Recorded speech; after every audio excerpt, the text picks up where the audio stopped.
Children, now today I'll be teaching you the first chapter of Vistas, that is the third level, by Jack Finney.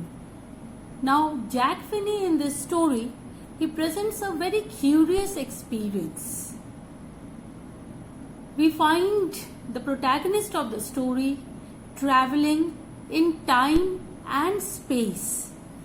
It is a psychological journey rather, from the present to the past, and you can see we'll be reading the story.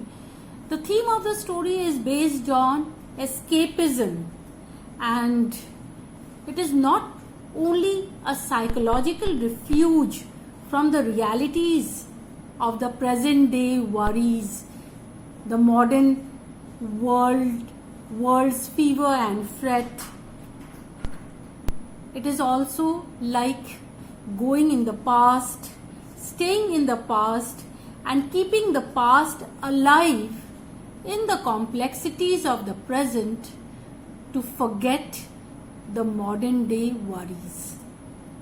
Now, the protagonist of this story is Charlie, and he has a very weird experience. Now, let us read the story. The presidents of the New York Central and the New York New Haven and Hartford railroads will swear on a stack of timetables that there are only two. Now, Charlie, he lived in New York, and as you can see, New York Central, New York New Haven, Hartford roads, actually it is the name of a company, NYNH and H. And it is a dense network of railways, and we find that, see how Charlie is starting with the real. He says that all the presidents of these networks of railways will swear on the stack of timetables and say that Grand Central has only two levels. Actually, in reality, children, if you go through Google and all, you will search, you will find that Grand Central, it has two levels only. He says, see, but I say there are three. There is a difference. See that but in between. He says, yes, these presidents, they will say that only two levels are there, but I will say that there are three levels. And why I will say so is because I have experienced, I have seen, I have gone to the third level of Grand Central, because I have been on the third level of the Grand Central station. So that is the reason, even if the presidents will say that only two levels are there, I will say that there is a third level also. Yes, I have taken the obvious step. Now, why is he saying the obvious step? When something is not there and you, as a schizophrenic, you are visualizing, you are hallucinating something which is not there, obviously what will happen? We will go to see the psychiatrist. That is there something wrong with me?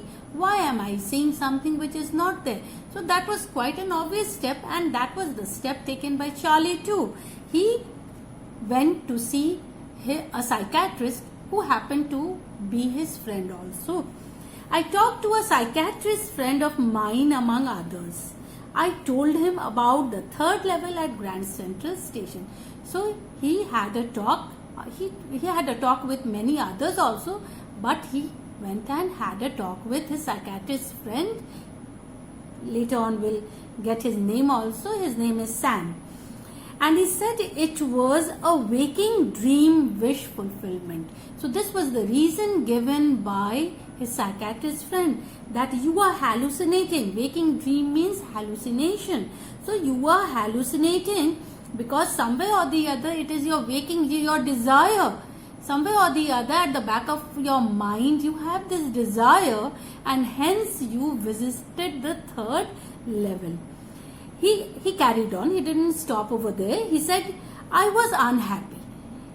That made my wife kind of mad. So the moment he said that the friend said that Charlie was unhappy, obviously the wife became sad. that why was the husband unhappy. But he carried on with his explanation. He explained that he meant the modern world is full of insecurity, fear, war, worry, and all the rest of it. And that I just want to escape. So he carries on. He says modern life is devoid of peace and tranquility.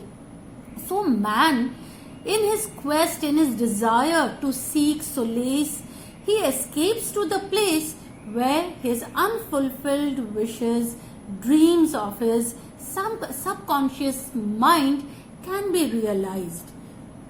Then he says, well, who doesn't? All of us, we have a desire. All of us, we have unfulfilled wishes and we want them to be realized. That doesn't mean that a person will see something which is not there, like him as he was seeing the third level. Everybody wants to escape, but they don't wander down into any third level at Grand Central Station. So everybody wants to escape from this modern day worries, traumas and all that. But that doesn't mean that one will find another level in the Grand Central Station which doesn't exist at all. But that's the reason, he said, and all my friends all agreed. He said that Sam, he said, yes, this is the reason. And he said that all my friends, they agreed with Sam that yes, I was trying to escape. Everything points to it, they claimed. They said that everything, all your attributes are pointing to that only, towards that only, that you are trying to escape. Now, what were the attributes that were pointing towards it that Charlie wanted to escape? My stamp collecting, for example. Now, philately was the hobby of Charlie.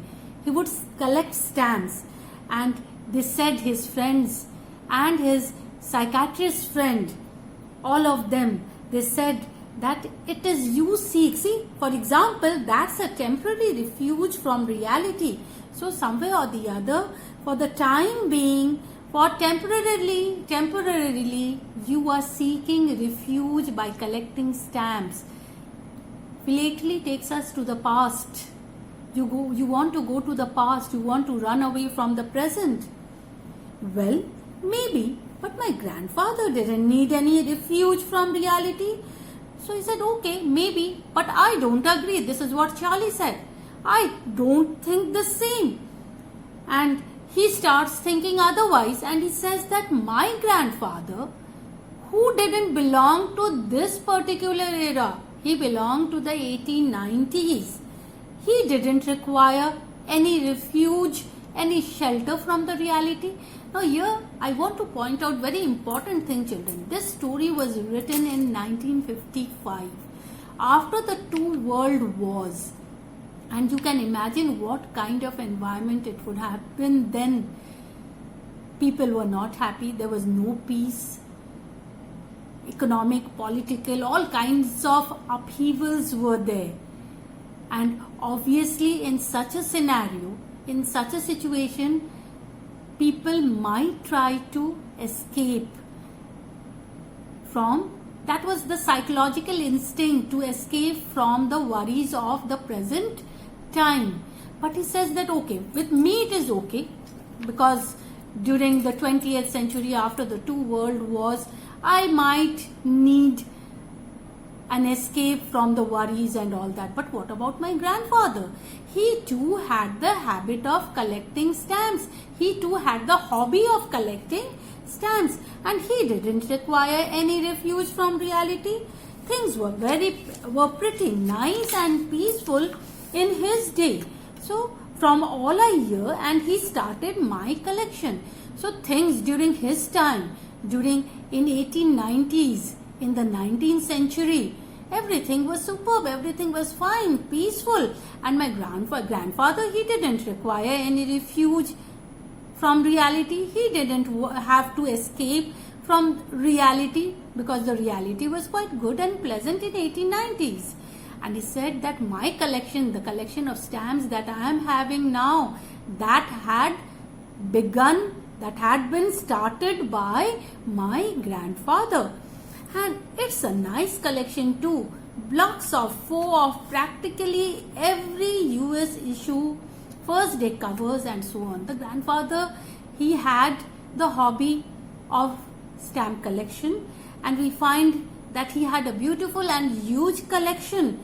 Blocks of the stamps were in blocks of 4, and he also of every US issue, all the stamps issued by the United States of America, and also first day covers. Now what are first day covers? First day covers, when the stamps are issued on the first day, those who have this hobby of stamp collection, of philately, what they do is that on the very first day they post an envelope and an empty envelope inside which they just put a blank paper and send it to their own address to receive those marked stamps, because the stamps will be marked, will be sealed in the post office and then sent. So in order to receive those stamps on the very first day, they post an envelope with a blank paper to their own address. That is what you call it as first day covers. So he had many first day covers also. And then in order to validate his point, Charlie, he continues, he says, and President Roosevelt collected stamps too. You know, it is not just me. President Roosevelt also, he collected stamps. So that doesn't mean that President Roosevelt was unhappy. He was the 32nd President of United States of America, and from 1933 to 1945 he was the President. Can we say that President Roosevelt was unhappy? No, not at all. He too had the hobby of collecting stamps. So he negates the reason given by Sam and his psychiatrist friend Sam and his other friends, that he wanted to escape from reality, and that was the reason why he collected stamps. Now he says, anyway, let me tell you exactly what happened. He starts narrating his story. Anyway, here's what happened at Grand Central. One night last summer, I worked late at the office. I was in a hurry to get uptown to my apartment, so I decided to take the subway from Grand Central because it's faster than the bus. So one day what happened, he must be working in his office and it was late. One night he was late last summer, and he decided that instead of going by bus, he should go by the subway, that is the underground railway, so that he could reach his apartment as early as possible because it's faster than the bus. Now I don't know why this should have happened to me. He's in a real dilemma. He says, I don't know why this happened to me. I'm just an ordinary guy named Charlie. So we find him introducing himself. He says that he is Charlie and he is 31 years old.